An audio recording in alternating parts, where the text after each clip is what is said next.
All right, so Auburn coming in at number 2 in the rankings, but from our guy Matt Norlander, they are number 1 over Gonzaga. Taking a look at the power rankings here. Baylor, the reigning champs, coming in at number 7. I did mention Davidson and that win streak there, coming in at number 9 in the top 10.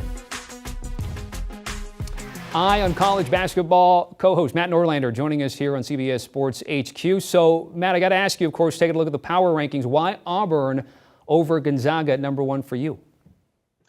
Well, the key to know is how I assemble my power rankings. They are essentially a hot list of teams. Who has played well in recent weeks, who is looking good. I do reward significant winning streaks. Auburn has won 14, 15 in a row, as good as any team in the country. In fact, Auburn and Davidson, which we'll get to in just a second, have the longest win streaks in the country. So that is a huge reason why. If you told me that tomorrow Auburn was going to play Gonzaga on a neutral court, I'd actually pick Gonzaga to win.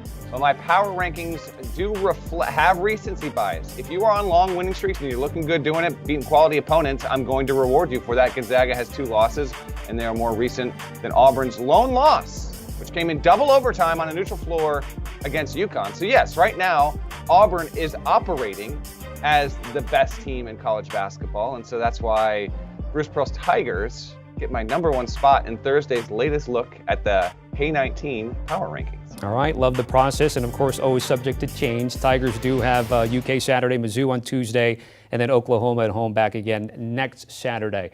All right, so you talked about Davidson, putting him in your top 10 at number 9. Why do you see them playing so well and being in a position that other coaches and AP voters maybe don't at the moment?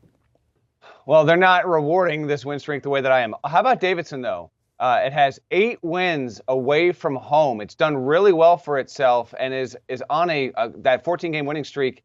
It's its longest since, you guessed it, a man named Stephen Curry was there. If you're wondering if this one is as long as when Stephen Curry was there, no. The year they went to the Elite Eight, Davidson won 25 games in a row, so they still have some work to do overall. But Davidson right now, it is 3-2 combined in quad 1 and quad 2. So again, my rankings are not a bracketology. From a resume standpoint, Davidson obviously is clearly projecting as an NCAA tournament team. It's the best team in the A-10.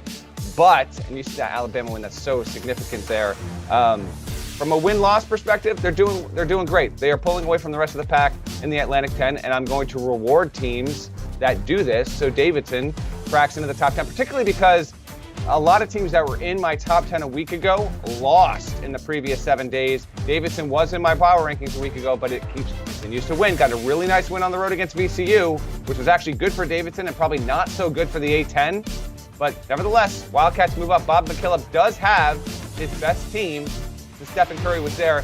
The Davidson Wildcats rank 2nd nationally in three-point accuracy. They have 5 players shooting at least 38% from the field. Michael Jones is a name to know, and Foster Lawyer, who was previously a bit player at Michigan State. He is what we call a down transfer. Down transfers are players who are at power conferences. They leave to go play at lesser heralded schools in smaller leagues and then sometimes thrive. Foster Lawyer, one of the best down transfers in all of men's college basketball this season. Matt, what is or tends to be a pushback when you're putting this together? I mean, you have all these people that they love the rankings, so they don't quite like. I have a disclaimer every single week when I do this, and my colleague Gary Parrish ranks teams every single day, and he is ranking them more resume based. So they don't quite understand the idea that when I put a Davidson in the top 10, I'm not necessarily saying Davidson is one of the 10 best teams in the country. If you want to look at a daily glance at that, our top 25-1 does that. This is a hot list. This is a trending up. I want to see who is doing well as of late in the past 2, 3, 4 weeks in men's college basketball. And here's your list. To me, these are the 10 hottest, most impressive, need-to-know teams in the sport since, say, the week before Christmas on. I do kind of, I'm on a sliding scale. I have a recency bias. So yeah, if you're compiling wins and looking good doing it, that's why. But it still won't stop people from saying, okay, Davidson, 9th best team. No, not necessarily, but it's played as the 9th best team in the past month. I'll tell you that much. So that's, you can't please everyone, but that's fine. All right. So Gonzaga's number 1 in the rankings, not on your power rankings, but again, that's up for debate. We do get USF, San Francisco, and Gonzaga on CBS Sports Network tonight. Give me a breakdown of what you anticipate this game, how it will play out, and what it means big picture-wise. I know Tommy Tran's going to be like me. He's going to be up late watching this thing from tip to final horn here. Love a great West Coast Conference Thursday night matchup on CBS Sports Network. Okay, on the Gonzaga side, you ready for this? Averaging 114 points in his first 3 league games. When was the last time Gonzaga scored at least 100 in 3 straight games? Never, until now. Had never happened. So we'll see if the Dons can keep the Zags under 100. I think they're going to. For Gonzaga, this is important because they lost some games due to COVID. And I don't mean they lost the game. I mean the game was never played. And so winning these kinds of games actually means something for Gonzaga to get to the 1 line and stay on the 1 line again. For San Francisco, the Dons right now, they're 4-3 in quad 1 and quad 2. They're projecting well as an NCAA tournament at large team. The WCC will probably be a 4-bid league this season, Tommy. That's never happened. If it's going to be a 4-bid league, USF might be that 4th team there. This is a big challenge. I don't think that San Francisco can win this game. That line is pretty bloated. We'll see on that. Todd Golden's a really, really good young coach. But I think this is going to be a really good test for Gonzaga, which again, you see the ledger here. Not just 3-0. 3-0 and scoring north of 110 points in all 3 league games. They're dominating, and that's why you see that 1 next to Ken Pom. The multiple predicted metrics. Bart Torvik has him as number 1 overall. So Gonzaga right now predicted Sagarin, Ken Pom, Torvik, all number 1 in the net as well. So in the eyes of many predictive metrics, Gonzaga is still the best team in the sport, ahead of the likes of an Auburn, which, by the way, floats anywhere from, say, 7 to 12 in some predictive metrics. So I think this will be a good game on CBS Sports Network. I think San Francisco can make it interesting, but I don't know if they can quite make it close late. Defense will be huge, but mark me for Gonzaga not getting to the century mark. I'm liking them around the lines of, like, say, 95 to, say, 82 tonight over the Dons. All right, I'm going to be up for tip. I don't know if I'll be up for the end of the game, but I'm going to try, certainly, at the very least. Quick follow-up before we button things up. I think the West Coast Conference sort of prioritizing some of these rescheduled. Are we seeing this in other conferences? You good with it?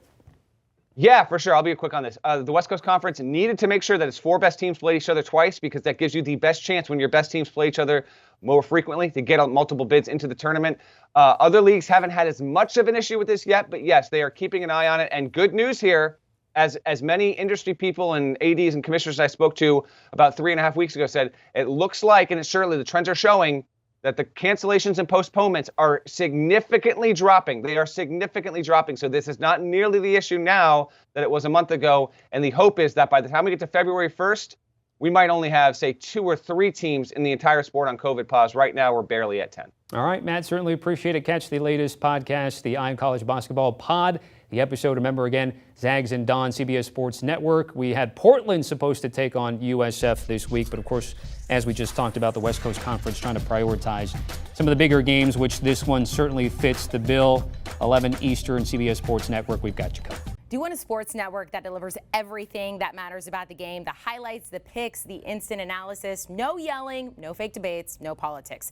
Hit the subscribe button and never miss a moment.